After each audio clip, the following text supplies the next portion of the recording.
Bonjour à tous et bienvenue dans Éléments de langage, le vlog qui vous aide à ne faire passer aucun message.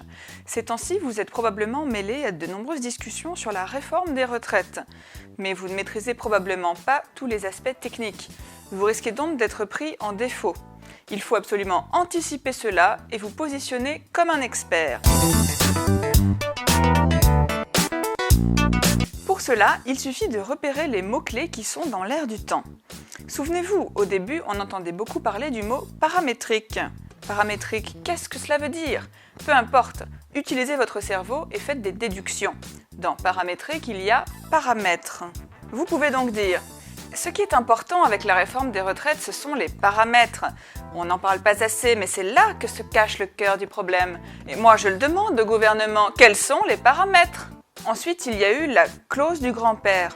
Il se passe probablement quelque chose avec un grand-père qui ne veut pas être embarqué dans une affaire ou qui refuse de signer un contrat.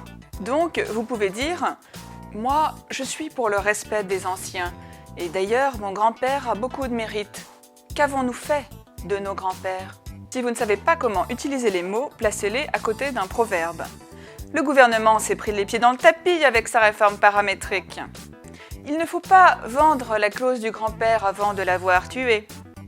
Écoutez, l'âge pivot ne fait pas le moine. La retraite par points, c'est un point partout, balle au centre. Mais attention toutefois à ne pas utiliser un mot-clé que plus personne n'utilise, comme baladure, Juppé, choc pétrolier ou plan Marshall. Vous risqueriez de vous faire démasquer. Si vous êtes à sec, il existe une solution passe-partout. Citez l'exemple des pays nordiques. Écoutez, moi je pense personnellement que nous devrions nous inspirer des pays nordiques. Eux y arrivent très bien. Si par malheur quelqu'un a cité l'exemple des pays nordiques avant vous, pas de panique, vous pouvez le contrecarrer. Dites, non mais attendez, les pays nordiques comptent beaucoup moins d'habitants que la France, et donc on ne peut pas comparer. Sachez enfin que les deux nouveaux mots-clés du moment sont capitalisation et répartition. Je vous invite donc à capitaliser sur cette vidéo et répartir vos nouvelles connaissances sur les plateaux de télévision.